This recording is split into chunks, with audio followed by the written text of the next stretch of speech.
In 1487, a man was executed so thoroughly that his name, his crime, and even the method of his death were scrubbed from every record in Europe. Not just removed, erased, burned, dissolved, as if he never existed at all. But they made one mistake. They forgot to burn the treasury receipts, for items were purchased on the day of the execution. Iron nails, 3 dozen. A wooden crossbeam, oak, 12 feet long. Gallows rope, hemp, rated for 300 pounds. And 50 pounds of lime. Lime dissolves bodies. It erases flesh, bone, and memory. It turns human remains into nothing more than pale sludge that seeps into the earth and disappears forever. But here's what doesn't make sense. If you're hanging someone, you don't need nails. If you're crucifying them, you don't need rope. And if you're doing either, you certainly don't need 50 pounds of lime. Unless you're doing something else entirely. Something so horrifying that 411 other executions that year were documented in nauseating detail, down to the color of the condemned's eyes and the prayers they whispered. But this one had its entire page cut out with a blade and burned.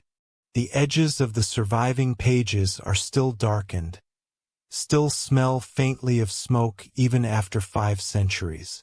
The first clue surfaced in 1892 when workers renovating a monastery near what is now the Belgian border pulled stones from an interior wall and found something that shouldn't exist.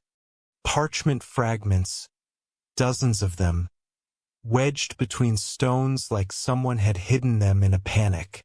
Most were illegible, destroyed by centuries of moisture, mold, and rot. The smell alone made workers vomit. But one phrase survived, written in iron gall ink mixed with something else. Something that turned rust brown instead of black. The king is not the law. Forensic analysis in 1971 confirmed what historians had suspected. The brown substance was human blood. Someone had written this phrase in a mixture of ink and their own blood, presumably to ensure it would survive, to make it permanent, to make it impossible to ignore. This wasn't just any execution. Someone died for an idea. And that idea was so dangerous that every judge who heard it was dead within a month. Every scribe who recorded it vanished. Every witness either drowned, burned, or died of sudden illness before the next full moon. Except one. And that one survivor would spend the rest of his life hiding what he knew in places no one would think to look. We don't know the condemned man's name. The records call him only the clerk from the library, or sometimes the keeper of ledgers. But we know he was young, perhaps 25, perhaps 30. We know he could read Latin, French, and Middle German. We know he had access to archives that ordinary citizens never saw. Tax records, census rolls, royal correspondence, trade agreements, death certificates, birth registries, marriage contracts, and most dangerously ancient legal codes that predated Christianity itself. For 3 years, this clerk cataloged documents in a monastery library that served as a regional archive. He copied texts. He organized scrolls. He repaired damaged bindings.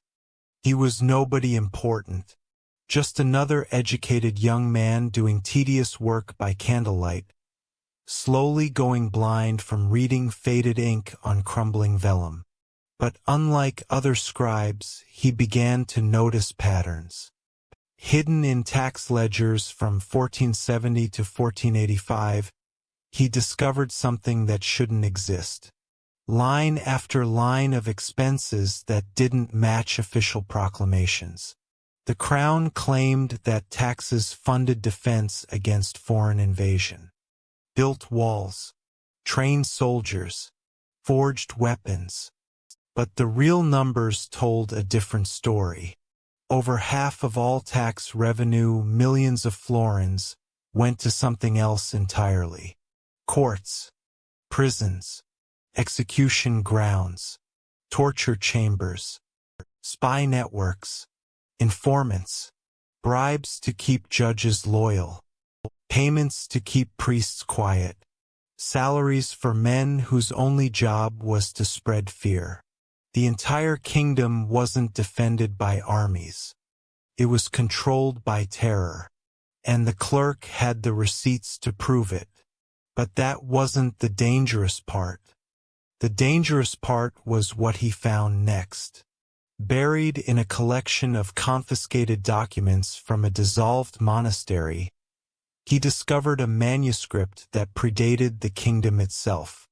Written on vellum so old it crumbled at the edges, in Latin so archaic most scholars couldn't read it. But the clerk could. He'd studied classical texts. He knew the old forms, the dead conjugations, the forgotten vocabulary. And what he read changed everything. It was a legal code, possibly Roman, possibly older, possibly from some confederation of tribes that existed before the cross ever came to Europe. The code contained dozens of laws about property, marriage, inheritance, warfare. But one passage stood out. One principle that would destroy medieval society if it ever became widely known. Legem supra regnum. Law above the crown. The text went further. It stated that rulers were servants of the law, not its masters. That any king who violated the law could be judged, could be removed, could be executed just like any common criminal. That the crown was an office, not a divine appointment. That power came from below, from consent, from agreement, not from God. In medieval Europe, this was heresy of the highest order. Kings ruled by divine right. They were God's representatives on earth. To suggest otherwise wasn't just treason. It was blasphemy against the entire structure of civilization, against the great chain of being that placed monarchs above men just as God stood above monarchs. The clerk spent weeks verifying the manuscript, checking references, comparing handwriting, testing the vellum for age.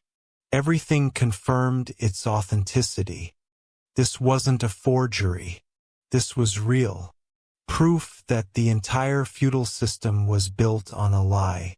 He made his fatal mistake on November 3, 1487. He tried to tell someone.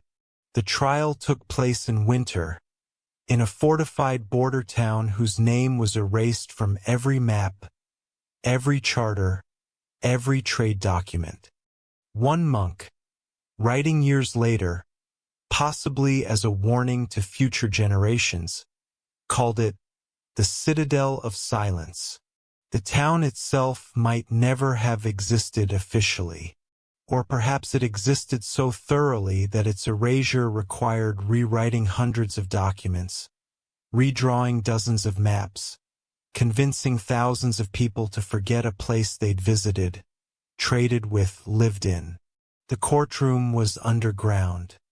Not a normal court, but a special chamber carved from stone, accessible only through a tunnel that ran beneath the town's main keep. The walls were coated with lime already years before this trial, as if the room itself was designed for erasure. Torches burned continuously, not for light but to consume oxygen, to make breathing difficult, to make thinking harder. The smoke had nowhere to go. It collected against the ceiling like a black fog that descended slowly as the hours passed. No witnesses were allowed except those absolutely necessary. 3 judges, all specially selected from different kingdoms to ensure none had local loyalties. One scribe chosen for his ability to forget what he wrote. One priest known only as the Silent Father. A man who specialized in final confessions that would never be repeated.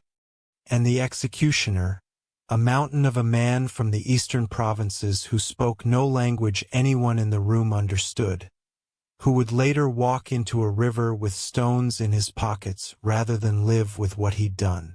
The clerk was brought in through the tunnel at midnight. His hands were already damaged, several fingers broken, nails missing.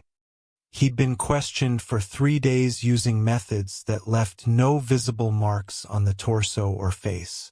The interrogators were professionals. They knew how to extract confessions without killing, how to break minds without breaking bodies, how to make men beg to confess to crimes they'd never committed. But the clerk hadn't broken. He'd remained silent through everything. Until now. When they read the charges, witnesses say he smiled. Not the smile of a madman or a martyr, but the quiet satisfaction of someone who'd expected this moment, planned for it, perhaps even welcomed it. The charge was blasphemia, but not against God, not against Christ, not against the Church, against the crown itself, against the principle of divine kingship, against the natural order that God had ordained. The chief judge, a man who'd condemned hundreds to death without blinking, could barely read the words. His voice cracked, his hands trembled. Ink splattered across the parchment, creating a pattern of dots that would become the only physical evidence of the trial.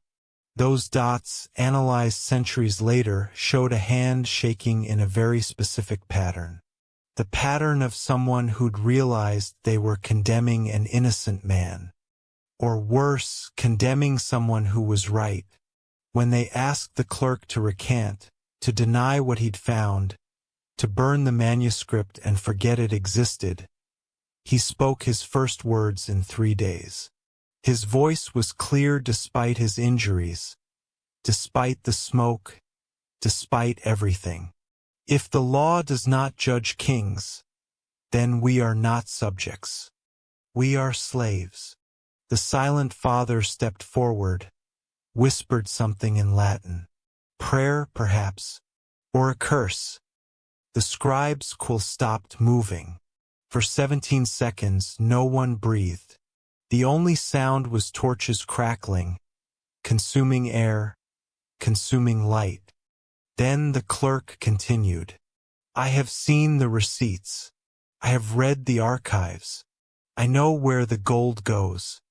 I know what the scaffolds cost. I know how much you pay for fear. 14,000 florins for the executioner's guild last year alone. 6,000 for the prison guards. 8,000 for the judges. 22,000 for spies and informants. But only 3,000 for grain during the famine. Only 500 for medicines during the plague. You rule not by divine right but by purchased terror. And I have the proof. The chief judge stood. His face had gone white. Not pale, but white like limestone. Like he'd aged 20 years in 20 seconds. Where is this proof? The clerk smiled again.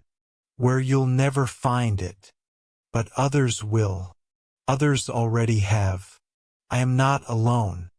We are scribes, clerks, librarians, keepers of records. We see everything you write, every receipt, every degree, every secret letter. We are invisible to you, furniture that holds your quills, but we remember everything. And we have begun to talk to each other. This was the moment that sealed his fate. Not the blasphemy, not the legal theory, not even the ancient manuscript.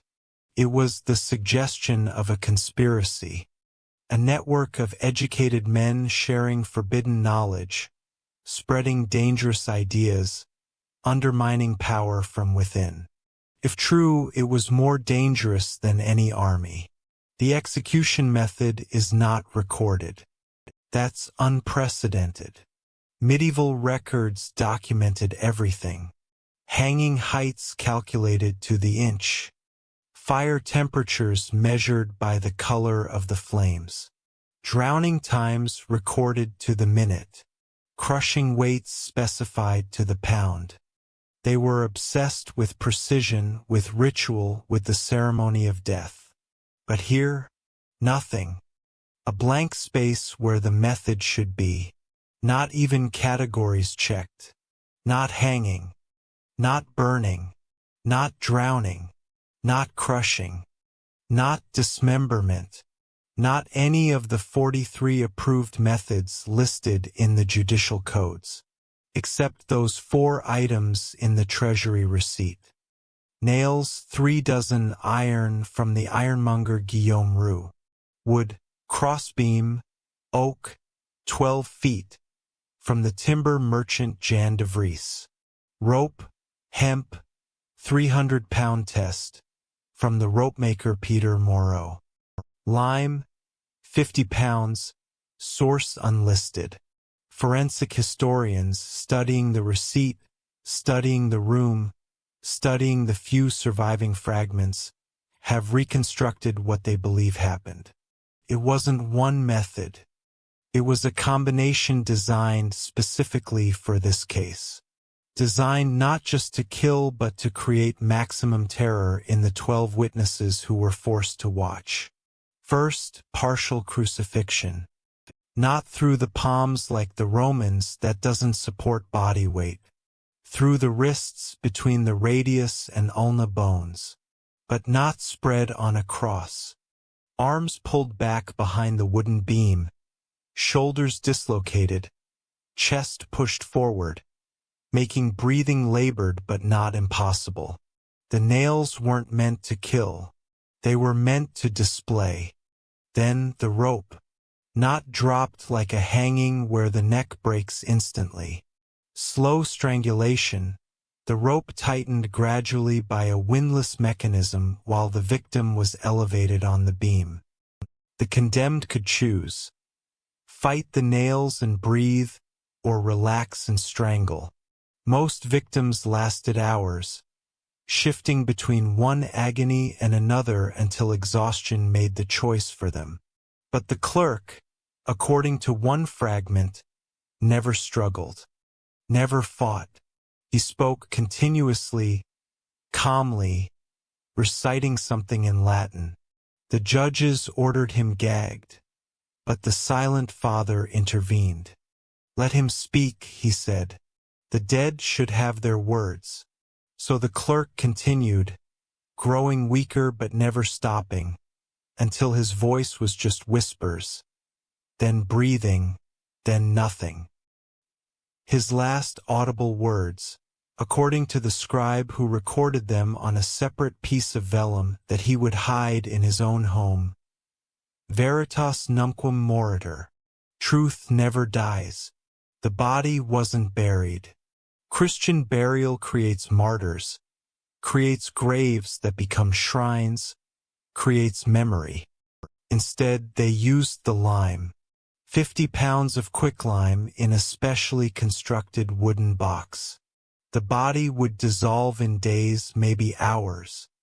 Flesh, bone, even teeth, all reduced to a pale sludge that could be poured into the river and forgotten. But bodies weren't the only things that needed erasing. Within hours of the execution, soldiers sealed the courthouse. Every document the clerk had touched, every book he'd read, every scroll he'd copied was gathered in the courtyard. The burning started at dawn and continued for 3 days. Witnesses described ash falling like snow across the entire city. Black flakes that stained clothing and skin, that tasted of leather and wax and something bitter, like medicine or poison. They burned the ancient manuscript. They burned the tax ledgers. They burned 15 years of financial records. They burned correspondence, trade agreements, census rolls, birth certificates, death records, marriage contracts. They burned books on law, philosophy, theology, history. They burned anything that might contain the idea, might spread the infection, might plant the seed of accountability in another mind. The judges were given a choice: retire immediately and never speak of the trial, or face investigation for heresy themselves. All three chose retirement. Within a month, all three were dead. 2 by sudden illness that caused bleeding from the eyes and ears. 1 by drowning in his own bathtub, though he lived alone and the door was locked from the inside. The silent father vanished the night of the execution. Some say he fled to Rome. Others say he went north to the Baltic, to lands beyond the reach of kings. His cell was found empty except for a single word carved into the wooden floor: guilty. Whether he meant the clerk or himself remains unknown. The executioner, the mountain of a man who spoke no language anyone understood, was found 3 days later in the river. He'd filled his pockets with stones and walked into the current. Fishermen pulled out his body but refused to bury it. They burned it on the riverbank and scattered the ashes, crossing themselves, spitting to ward off evil, muttering prayers in dialects so old the priests couldn't understand them. The scribe survived. He alone of all the witnesses lived more than a month. But survival came at a cost. He fled north the night after the execution, taking nothing but the clothes on his back and a single page hidden in his shirt. A page he would later stitch into the binding of a psalter, a book of biblical psalms that would sit unread in a monastery library for 400 years. But before he fled, he did something extraordinary. He made copies. Not full copies. That would have been impossible, too dangerous, too obvious. But fragments. Single sentences written on scraps of vellum no bigger than a thumb. Key phrases hidden in the margins of account books. Important words coded into shopping lists and prayer notes. He scattered evidence like seeds, knowing most would be lost but hoping some would survive. His final act before fleeing was to write a confession. Not an official confession for the court, those were all destroyed. A personal testimony, written in a shaking hand by candlelight while the city slept and soldiers patrolled the streets. I witnessed the death of an honest man. He found truth in numbers and law in history. For this he was erased. But erasure is imperfect. Fire leaves ashes. Lime leaves stains. Fear leaves memory. I write this knowing I may die for writing it. But silence is death of another kind. The clerk spoke of others like him, other scribes who see the truth in ledgers and laws. I pray they exist. I pray they remember. I pray they continue. The king is not the law. The law must judge even kings. This is the idea they killed him for. This is the idea that must not die. Trust only the unregistered. Signed, a witness, a coward, a survivor. He stitched this confession inside the leather binding of the psalter using silk thread stolen from the courthouse. The stitches were so fine they were almost invisible. The leather was thick enough to hide the extra pages. The book was unremarkable enough to avoid attention. It was perfect camouflage. The crown issued one decree after the execution. This matter must never be repeated. Not the execution itself. Not the method. The matter. The idea. The possibility that law could exist above kings, that power could be accountable, that divine right might be a fiction maintained by terror and finance. They created a new category of crime, intellectual heresy, not religious doubt but political questioning, not challenging God but challenging the structure of power. The penalty was complete erasure. Not just death but the destruction of every trace that the person had existed. Birth records burned. Property confiscated and given new history. Family members forced to change their names. Even portraits painted over. Faces replaced with approved images. Over the next 13 years, 47 people disappeared under this law. Always scribes, clerks, librarians, scholars. Always men who worked with documents, who could read between lines, who might notice patterns. Their names are gone, their fates unknown. But gaps in records suggest they existed. Missing page numbers, skipped entry codes, blank spaces in registries where names should be. The suppression was almost perfect. Almost. Because in 1502, a young priest in Cologne found a strange note in the margin of a prayer book. A single line in Latin, Legem super regnum. He didn't understand what it meant, but he copied it into his personal journal. That journal survived the Reformation, survived the 30 Years' War, survived 2 fires and 3 floods. It's now in the Vatican secret archives, catalogued but not digitized, available only to scholars with special permission. In 1547, a stonemason repairing a castle wall in what is now Belgium found parchment fragments between stones. Most were illegible, but one phrase survived: "The king fears the scroll." He couldn't read Latin, but he kept the fragment as a curiosity. His grandson donated it to a museum in 1603. It's still there, labeled as medieval document, purpose unknown. In 1623, workers renovating a monastery found the psalter with the stitched confession. They almost burned it as heretical, but one monk, elderly and perhaps seeing his own death approaching, insisted on preserving it. He hid it in his cell, and after his death it was moved to the library's restricted section.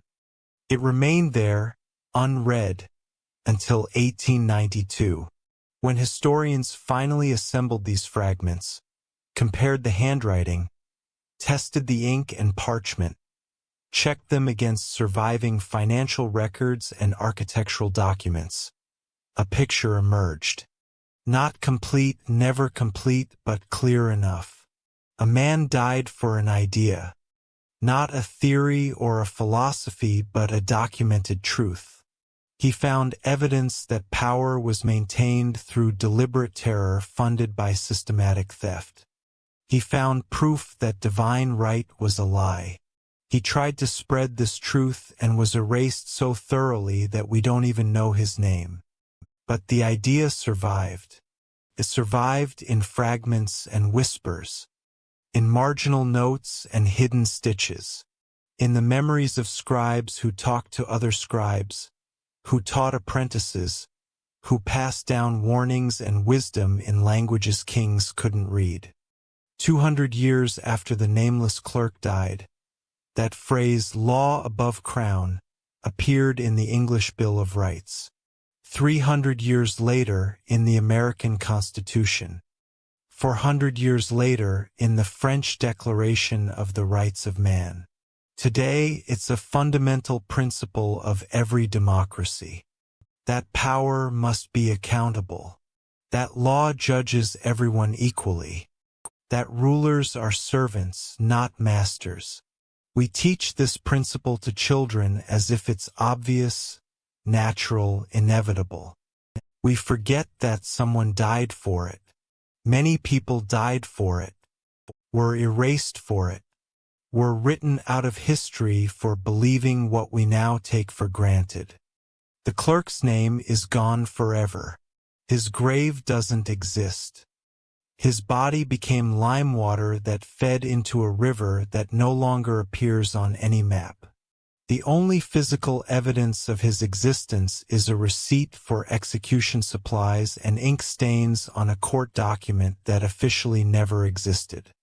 But every time a king fell, every time a tyrant faced justice, every time law triumphed over power, every time citizens demanded accountability from their rulers, it was because one nameless clerk in 1487 refused to stay silent, even when silence would have saved his life.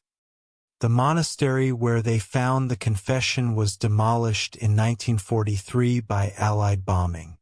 The Psalter survived in the basement vault, protected by 3 feet of medieval stone. It's now in a private collection, location undisclosed. The owner has permitted exactly 3 scholars to examine it. All 3 confirmed the confession is authentic. All 3 were warned not to publish their findings. The treasury receipt still exists, filed in the Vatican secret archives under a classification that requires papal approval to access. The file name is simply 1487 suppressed. Photography is forbidden. Transcription is forbidden. Only viewing is permitted, and only for 15 minutes, and only with 2 guards present. The last scholar to see it noted something others had missed. At the bottom of the receipt, in different ink, someone had written 3 words, "It wasn't enough." We'll never know if they meant the execution wasn't enough to kill the idea, or the supplies weren't enough to complete the erasure, or the fear wasn't enough to maintain the silence. But the fact that someone wrote those words, risked their life to add that commentary to an official document, suggests the clerk was right. He wasn't alone. There were others, scribes and clerks and keepers of records who saw the truth in ink and parchment, who recognized the lies that power told, who preserved what power tried to destroy. They're still there in every archive, in every library, in every records office. Anonymous, invisible, underpaid, overlooked. But watching, recording, remembering, waiting for someone to ask the right question, to notice the pattern, to spot the gap where truth was erased. The clerk would have appreciated the irony. They killed him to suppress an idea. But in killing him, in erasing him so thoroughly, they proved the idea was true. Power that fears truth enough to murder it, to burn it, to dissolve it in lime, admits that truth is more powerful than power itself. His last words echo across centuries. Truth never dies. It just waits to be discovered.